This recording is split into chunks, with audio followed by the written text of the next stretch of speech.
Minister of Cooperative Governance and Traditional Affairs, Ministers and Deputy Ministers, Premier of KwaZulu-Natal, Sihle Zikalala, Deputy Ministers of Cooperative Governance and Traditional Affairs, Obed Bapela and Thembing Kadimeng, District Champions who are here with us, MECs and mayors from both the Eastern Cape as well as from KwaZulu-Natal, Mama Mhlauli, Acting Chairperson of the House of Traditional Leaders, and all our Amakosi who are present here today, whose presence is really valued and appreciations, as well as the investor community, distinguished guests and ladies and gentlemen. It is indeed a pleasure to be here today to witness firsthand the opportunities that arise when government, business, and communities, as led also by our traditional leaders, mobilize around a common vision. In the case of the Eastern Seaboard development, this is a broad and multifaceted vision, a vision that was crafted from a dream that we articulated some 2 years ago, a dream which many people just dismissed and scoffed at. That dream is now turning into a vision. And that vision is going to turn and is turning into an implementable project of building smart cities around our Eastern Seaboard. That is a phenomenal development in our country, South Africa. Firstly, it also aims to channel investments in the areas most needed in our country. Secondly, it is a vision to overcome the legacy of apartheid special planning, which continues in many ways to limit the economic opportunities of many millions of South Africans. Thirdly, it is a vision to strengthen economic linkages between our provinces through mutually beneficial development. And fourthly, this development aims to harness the potential of the vast natural endowments of the two provinces of our country, the Eastern Cape and KwaZulu-Natal, for economic growth. As I said in the State of the Nation in February, South Africa is a country of many endowments. As a nation, we also have many capabilities. We have enormous strengths and attributes that we can and must draw on as we rebuild and transform our society. Now, our country has vast tracts of arable and fertile land. We have abundant sunshine and temperate weather. And some say possibly the best weather in the world. We have the coastline stretching some 2,800 kilometers from east to west, touching two oceans, the Indian Ocean and the Atlantic Ocean. It's a coastline teeming with marine resources of enormous proportions. Our fauna and flora places us as one of the top 5 most biodiverse countries in the world. Much of this natural endowment is located right here in the 4 districts that are part of this development. From pristine beaches and waterways to tourism attractions for cultivation. Now, this natural endowment presents great growth opportunities in the ocean's economy, in tourism, in agriculture, in mining, in oil and gas, in technology, and many, many other opportunities. If harnessed effectively, create jobs and sustain livelihoods. Translating the vision for this Eastern Seaboard development into reality requires cooperation between the public and private sectors to mobilize investment for catalytic and big-ticket transformative projects. Investors will provide the investment, but government will create the conducive environment and conditions for this investment to take place. Now, for us to do this, for us to position this as a development that can yield substantial and sustainable returns on investments, we have to strengthen the capabilities and improve the functioning of our government system at the local government level where investment takes place. Strong, well-run municipalities that are able to deliver services to communities as well as businesses are able to attract investment. Conversely, poorly run and badly administered municipalities deter investment. They just chase business and investment away. So we want municipalities that are hungry for investment, that are keen to see investment taking place so that we can develop our people and our areas. The recent local government elections have provided a clear direction on what the citizens of our country want. It is critical that we now focus all our energies on addressing the many service delivery concerns of our people and also of businesses who rely on the provision of these services to run their operations. Businesses who want properly maintained roads. Businesses do not want roads that are littered with potholes. Businesses want all the roads, including the R61, to be well-constructed roads.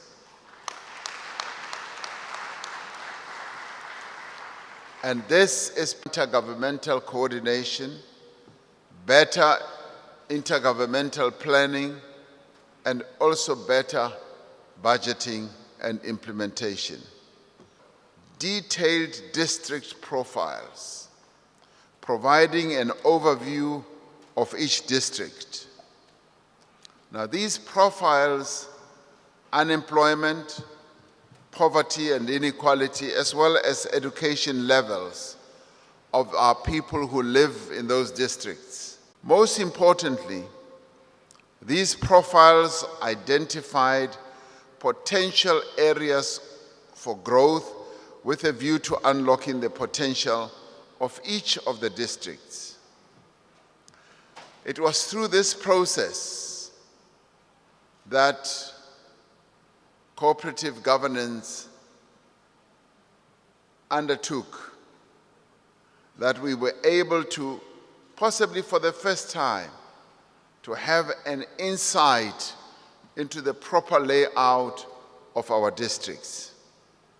And yes, it was through this process that we were able to identify opportunities for investment and development in this area of the 4 districts.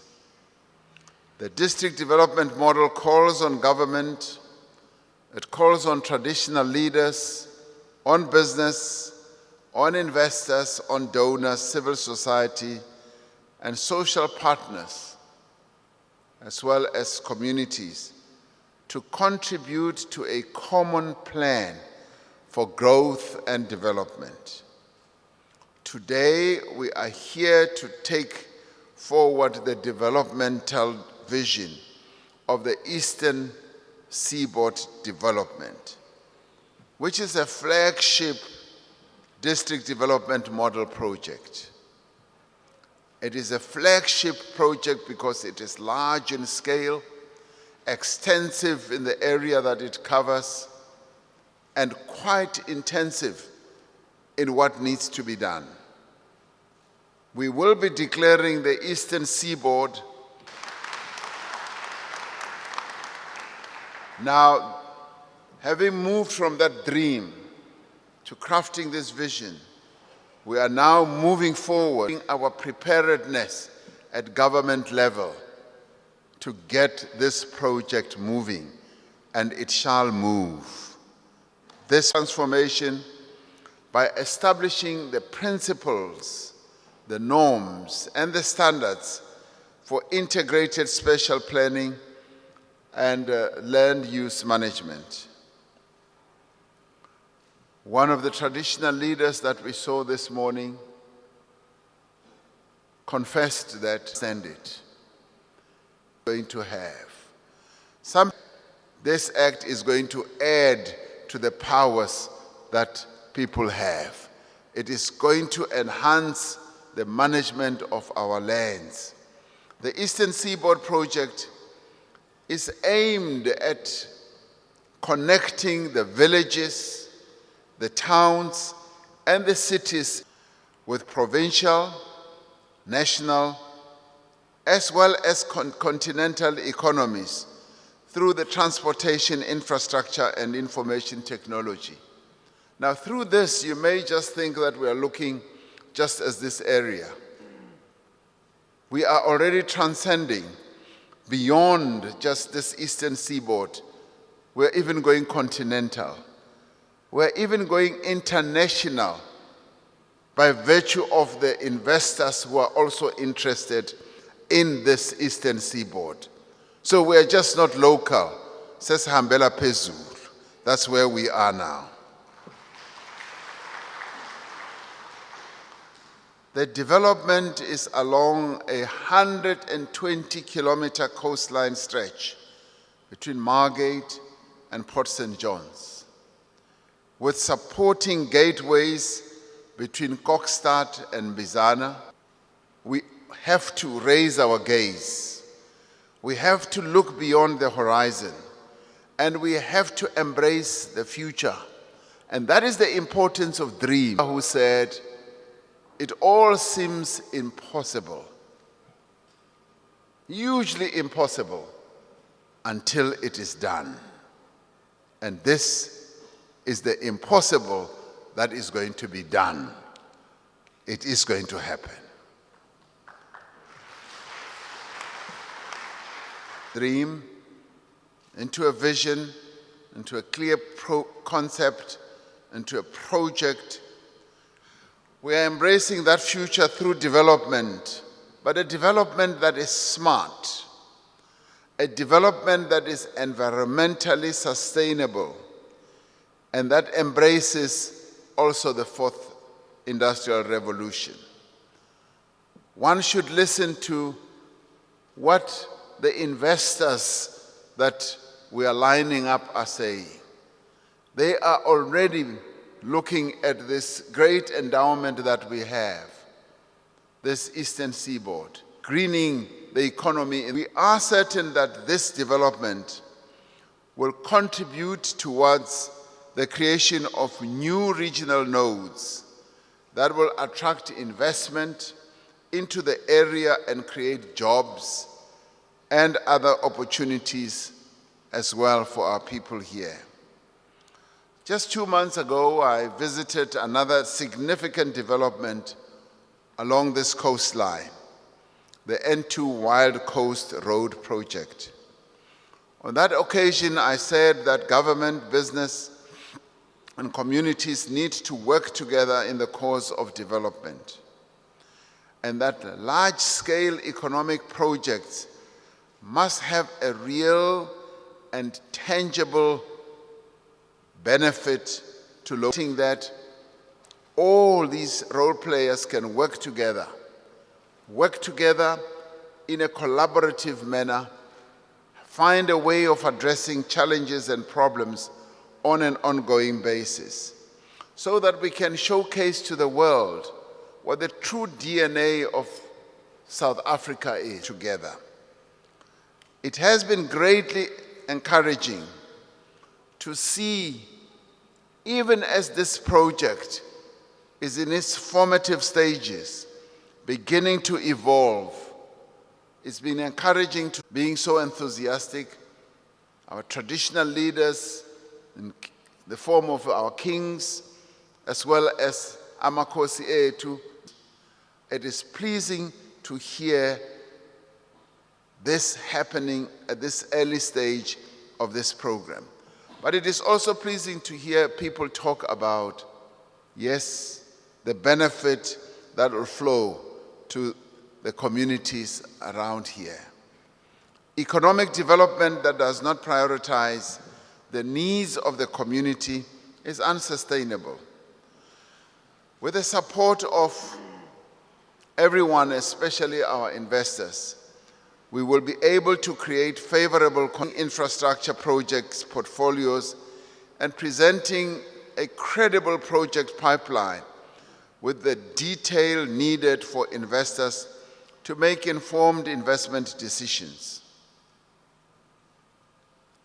Through the district development model, we will ensure that there is better alignment of government structures to facilitate the planning, the issuing of permits, and various other approvals that are required.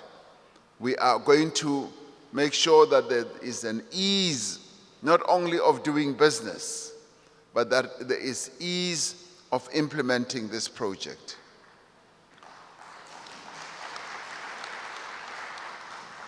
Now, obviously, we will do so without cutting corners or sacrificing safety and quality, but we will do so by ensuring that the time frames are adhered to, that the tendency that we might have in government of elongating processes of giving approvals is cut down quite substantially, so that the project must go on, because the project is aimed at addressing the needs of our people. I know that sometimes when approvals have to be given, there's a tendency, a lackadaisical tendency, of sitting on applications and getting people to sign and fill in thousands and thousands of forms. Now, that really, if we really want economic development, we must cut out that chaff. We must make sure that things happen. Because it quite often discourages investors. it makes investors become discouraged and they walk away. Now, I want investors to stay here. I don't want any way to stay in my way of getting investors to stay here. Please get out of the way. Investors must stay here. So we will be moving quite in a determined way to make sure that we cut down unnecessary bureaucratic clutter. That we and those people who have made it their lifelong duty just to delay things, we say we will get you out of the way. We want things to be done. So that is why earlier when I talked to the investors, I said to them, there will be challenges, but we want you to come and talk to us about those challenges. Don't just turn away and say it is not doable, it's impossible. Because we are serious about making sure that South Africa becomes an investment destination. We are serious about removing red tape. What we want to do is to take out red tape and lay out the red carpet so that investors come here.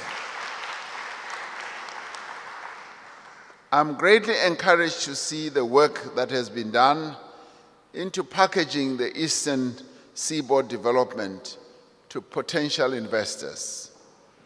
And want to thank Minister Dlamini Zuma and all the others who've been working on this, packaging this, talking to investors, and getting investors to start biting, to start getting interested. And we are now packaging it so well that yes, this project has the support from the President as well as the government of the Republic of South Africa. I want you to know that.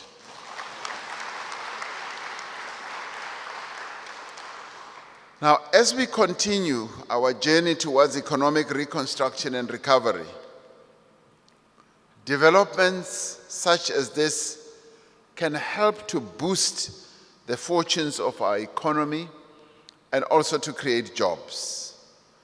They will also support the overall growth of regions that have suffered from underdevelopment. Now, the 4 districts in this area are some of the poorest districts in our country with lack of investment. We are now shining a torch of investment on these 4 districts.